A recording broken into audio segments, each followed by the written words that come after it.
Big TV భక్తి సమాచారం WhatsApp ఛానల్లో జాయిన్ అవ్వండి. అన్ని విశేషాలు ఎప్పటికప్పుడు తెలుసుకోండి. 10వ రోజు అమ్మవారు అవతారం ఏ విధంగా ఉంటుంది, అలాగే పెట్టవలసిన ప్రసాదాలు ఏంటి? అయితే మనకి ఇప్పుడు రాజరాజేశ్వరి అవతారం, ఇక ఇది చివరి రోజు. ఆ రోజున ఆయుధ పూజ కూడా ఉంటుంది. ఈ ఆయుధ పూజ ఉంటుంది. ఆ రోజు దశమి ఉంటుంది. దశమి, ఆయుధ పూజ, రాజరాజేశ్వరి అమ్మవారి అవతారం ఉంటుంది. ఆ రాజరాజేశ్వరి అమ్మవారి అవతారానికి అన్నీ కూడా ముడి సరుకులు ఇవ్వాలి. ఆవిడికి చెరకు, బెల్లము, బియ్యము, కొత్తగా వచ్చేటువంటి పంటలు ఏవైతే ఉన్నాయో అవి మనకి దుంపలు వస్తాయి ఈ సీజన్లోనూ, ఉల్లి వస్తుంది. ఇక అందులో మనకి ఈ సీజన్లో వచ్చేటువంటి పంటలకి ఏవైతే మూలంగా వస్తాయో ఆ రోజున ఇంకా సీతాఫలం కూడా అమ్మవారికి నైవేద్యం పెట్టాలి. ఈ సీతాఫలం ఒకటి, తర్వాత వచ్చేటువంటి ఫ్రూట్స్, బనానాస్, ఇవన్నీ కూడా అమ్మవారికి నైవేద్యం పెట్టుకోవాలి. వచ్చేటువంటి ఫ్రూట్స్ అన్నీ కూడా అమ్మవారి నైవేద్యంగా పెట్టుకోవాలి. ఆలుబుక్రాన్ వస్తుంది, బత్తాకాయలు వస్తాయి. ఈ సీజన్లో ఏవైతే వస్తాయో అవన్నీ కూడా ఈ యొక్క అమ్మవారికి అలంకరణ చేసుకోవాలి. అమ్మవారి నైవేద్యంగా కూడా పెట్టుకోవాలి. అలానే చెరకు అయితే ముఖ్యంగా పెట్టుకుంటే వారి ఇంట్లో ఆర్థిక సమస్యలు ఏమైనా ఉంటే తొలగిపోతాయి. చెరకు పెడితే అప్పులు ఇచ్చినవి వస్తాయి, ఆర్థిక సమస్యలు ఉంటే తొలగిపోతాయి.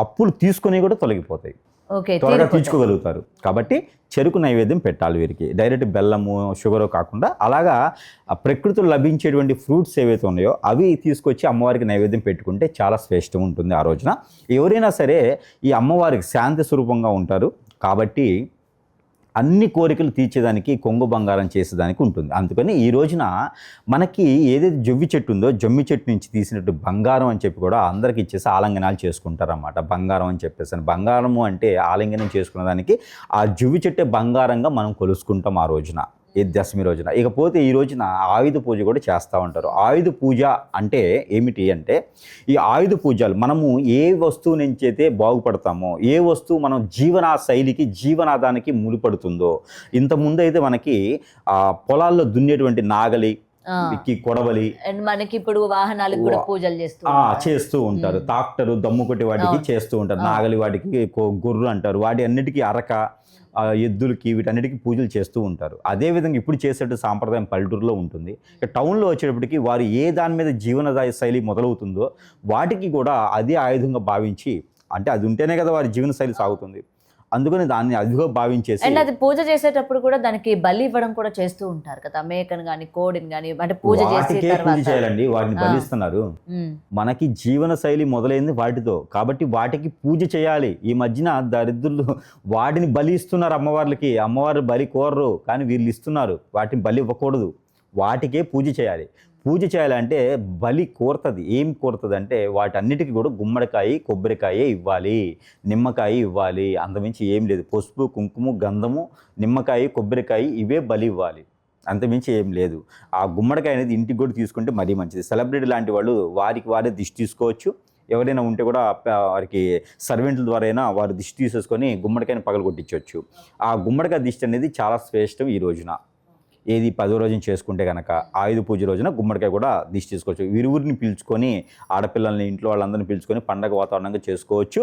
అలానే అందరూ కూడా ఉమ్మడి కుటుంబంగా భోజనం చేసుకుంటే కూడా శ్రేష్టం ఉంటుంది. పెద్దలు పైన ఉండే వాళ్ళందరూ దీవిస్తారు. పెద్దలు ఎప్పుడు దీవిస్తారంటే ఉమ్మడి కుటుంబంగా ఉండేసి ఒకే ఇంట్లో పండగ వాతావరణం కనిపించినప్పుడు అప్పుడు వారు స్వర్గలోక దర్శనం అవుతుంది. కాబట్టి ఈ యొక్క 9 రోజుల నవరాత్రులు కొనసాగిస్తూ 10వ రోజు చేసేటువంటి ఆయుధ పూజ కూడా బ్రహ్మాండంగా చేసుకోవాలి. ఏ జంతువుని బలి ఇవ్వకూడదు, రాక్షస రూపంగా మనం చేసుకోకూడదు. కాబట్టి మనిషి రూపంగా చేసుకోవాలి. కాబట్టి జంతు బలి అనేది ఎక్కడ లేదు, ఎక్కడ రాయలేదు. మీరు ఇంకో విషయం, విజయదశమి రోజున ఏదైనా కొత్తగా మొదలు పెడితేనో, ఏదైనా కొంటేనో మనకు శుభం కలుగుతుందంటారు. అలా అని చెప్పేసి ద్విచక్ర వాహనాలు, అలానే ఇంట్లో యూజ్ చేసేవి కూడా కొంటూ ఉంటారు. టీవీలని, అవన్నీ ఇవన్నీ కూడా చాలా మంది కార్లు కొంటుంటారు, ఇలాంటివి కొంటుంటారు. అలానే కొనకూడదు. అవి ఎముడికి దారి తీస్తాయి, గండాలు వస్తాయి. అలాంటి కొనకూడదు. దశమి రోజున ఏకాదశి అని వస్తుంది. మరుసటి రోజున ఏకాదశి వస్తుంది. ఏకాదశి రోజు కొనుక్కోవాలి కానీ దశమి రోజు కొనకూడదు. దశమి అది ఎముడికి సమానం. ఎముడు ఉంటాడు దశమిలో, అది దక్షిణం తీసుకుపోతూ ఉంటాడు. ఏది కొన్నా కూడా అక్కడ బలి కోరుతుంది అది. కాబట్టి దశమి రోజున ఏది కొనకూడదు. విజయదశమి రోజున కొనాలి. అంటే ఏకాదశి వస్తుంది, ఏకాదశి రోజున కొనాలి. కానీ మన వాళ్ళంతా దశమి బాగుంటుందని చెప్పి దశమి రోజు కొంటారు. దశమి రోజు ఉన్న వాటిని దిష్టి తీసుకోవాలి. మన దగ్గర ఆల్రెడీ ఉంటాయి కదా, వాటిని ఏం కాకుండా ఉండాలి. వీటి వల్ల నాకు ఇబ్బంది కలగకూడదు, నాకు ఏ గండం రాకూడదని వాటిని పూజించాలి. వాటికి శాంతి పలకాలి కానీ కొత్తవి కొనకూడదు. ఆ రోజు కొని బలి అవుతారు, తర్వాత గండాలు వస్తాయి వాళ్ళకి, జాగ్రత్త పడాలి. దీని ఇంకో విషయం ఏంటంటే ఈ దశమి రోజున పూజ చేయడానికి ఏంటంటే వారికి శాంతంగా ఉంటుంది, వీటి మీద ఉన్నటువంటి దిష్టి దోషాలు కూడా అన్ని కూడా పటాపంచలైపోతాయి. అందుకని ఆయుధ పూజ అనేది చేస్తారు, బలి అనేది ఇవ్వకూడదు. ఆ బలి ఇచ్చారంటే ఏదైతే బలి ఇస్తారో ఆ ఆత్మ దానిలోకి వెళ్ళిపోయేసి మళ్ళీ మిమ్మల్ని తీసుకుపోతుంది. అందుకని అలాంటి బలులు లాంటివి చేయకూడదు.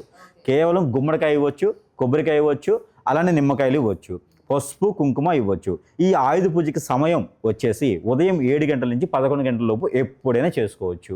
ఈ విధంగా చేసుకొని ఆ రోజు పెట్టే నైవేద్యం కూడా అన్ని రకాల డ్రై ఫ్రూట్స్ పెట్టుకుంటే సరిపోతుంది. అప్పుడు మన పండగ అనేది సంపూర్ణంగా నెరవేరుతుంది. కాబట్టి ఈ విధంగా అందరూ కూడా ఈ యొక్క దసరాని జరుపుకోవాలని నేను కోరుకుంటున్నాను.